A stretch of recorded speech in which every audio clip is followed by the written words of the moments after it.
Coretta Scott King, Ralph Abernathy, and Andy Young.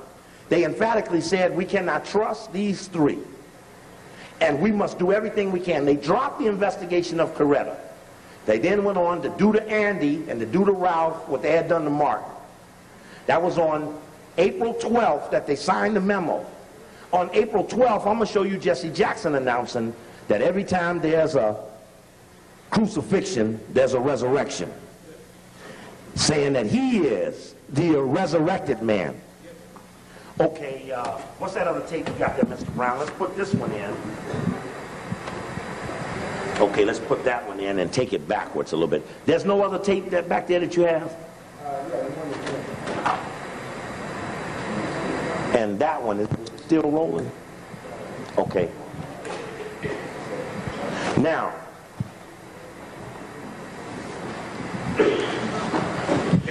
Jesse's a strong proponent of the no Raul theory. And again, I showed you when I was here last. We were totally dependent on Dr. Yeah, turn the lights down. Now run it backwards. Run it backwards. That's Jackie saying that when the assassination went down, Jesse called her. And Jesse said, Jackie, Martin's dead. You're going to hear about it, but Martin's dead.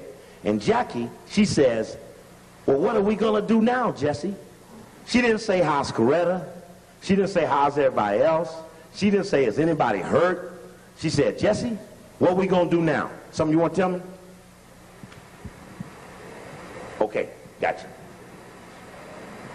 Okay, and in this picture, now, yeah, this is Jesse announcing he's available for leadership. But just keep going back, because I want to put this in context. Oh, there's the white man, Don Rose. He's very important, because Don Rose, the white man, just stop it. Freeze, freeze. Oh, right there. Hold him up against the wall. Don Rose, great. His name, you all don't know him. I'm from Chicago. Don Rose is the white man that you see when you black to get the white media to report on you. You don't go call NBC, you don't call CBS, you call Don Rose, and he gets the media. When I was attacked and fired out of the mayor's office in Chicago, it was Don Rose who coordinated the white media's attack on me, which came May 1st, the Illuminati birthday, 1988. Don Rose is the man that Jesse Jackson left town to meet up, who put him on the Today Show the next morning after Martin was killed to start the discussion that Jesse is the heir apparent to Martin King. And you'll hear him say, I told Jesse, and we reinforced each other, that Jesse was the likely choice. Well, excuse me, Mr. White Man, are you in the SCLC? And doesn't it seem odd, Mr. White Man, that outside of the FBI, you're the only other white man that feels it's your job to pick the black man to run the black organization? See, it takes a lot of arrogance for me to stand here and say who's going to be head of the next ADL. Lieutenants of Satan. That would be like, well, you ain't even in the group. You can't even vote them in. But everybody don't know Don Rose. He's another one of those white people of the Jewish religion that got their fingerprints on the King assassination. And you don't know him. There used to be some in Chicago called Triple C.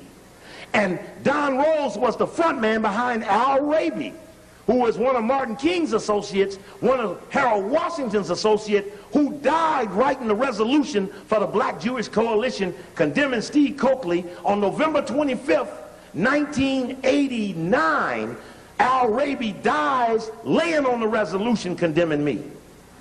Whatever there was struck his ass dead with a heart attack at 155 pounds, 5'9". Okay.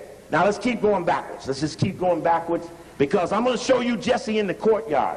Now remember, we saw the people falsely pointing. For the record, in this picture is the man Raul, who's picked out of a lineup by a white woman named Grable, and Raul is standing next to Lee Harvey Oswald, who's standing next to Clay Shaw. Point being that the people who killed in the Kennedy came around for the King. Okay? Same squad. Notice Jesse, what is he? Does he have a tie on? Now remember we heard, stop right there. That's Calvin Moore. Oh, stop right there. Look at Jesse, no tie on. That ain't important yet. That's Ben Branch. Jesse wouldn't wear a tie that night.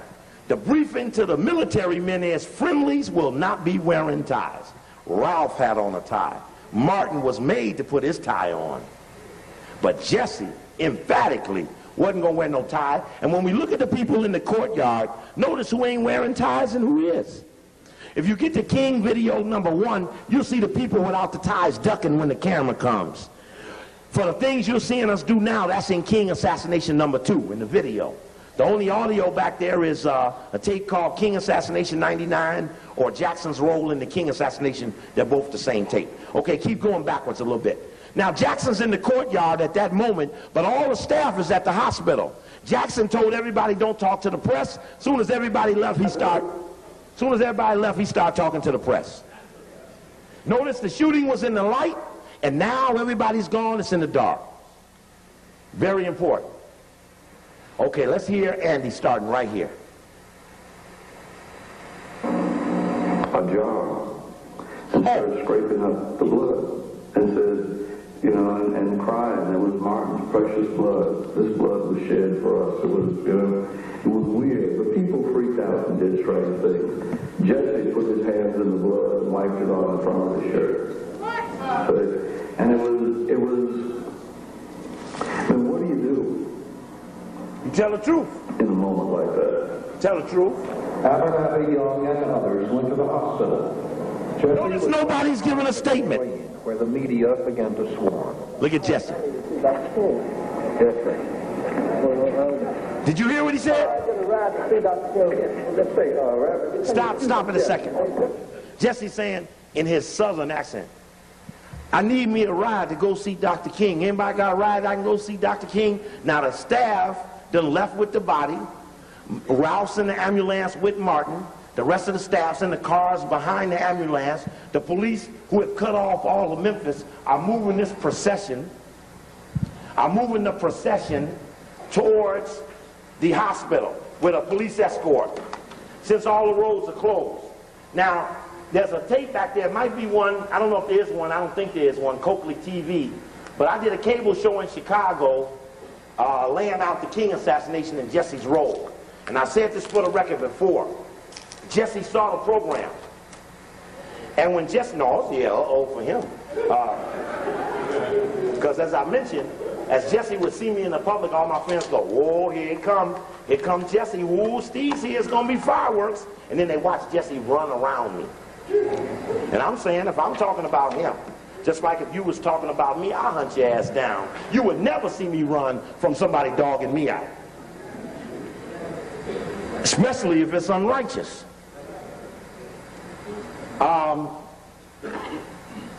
Jesse's asking for someone to take him to see Dr. King. Now, he could have rolled with the rest of the staff, but he didn't ride with the rest of the staff because it wasn't but 2 phones coming through the switchboard and out, and the one payphone. Jesse runs to the one payphone, calls his wife, then calls Coretta. So can't nobody get to the phone because Jesse on it. So the staff go, everybody says no talking to the press, they all leave. Jesse sees they all gone, knows he's looking around. Can I get a ride to see Dr. King? He know ain't nobody gonna take him but another staff member. After he says it long enough, ain't nobody to take him. The press says, come on, Jackson, talk to us. Go. That's a good picture. Would you tell me just what happened so we can get this film in, please? Jesse always senses the moment. And it was an epical moment. And he was there. The black people's leader, our Lord, the one from the 400-500-year leader, has been taken from us by hatred and bitterness. Even as I stand at this hour, I cannot even allow hate to enter my heart at this time, for it was sickness, not meanness, that killed him. Stop. Now let's take that comment. It was sickness, not meanness, that killed him. Versus Hosea saying, I was so mad I could take protons, neutrons, and kill me some white folk. But immediately, like Bevel, Jackson then forgave people he don't even know who they are. See, it's something you give an absolution and ain't even nobody in the confession box. You might might as well forgive Casper the Ghost.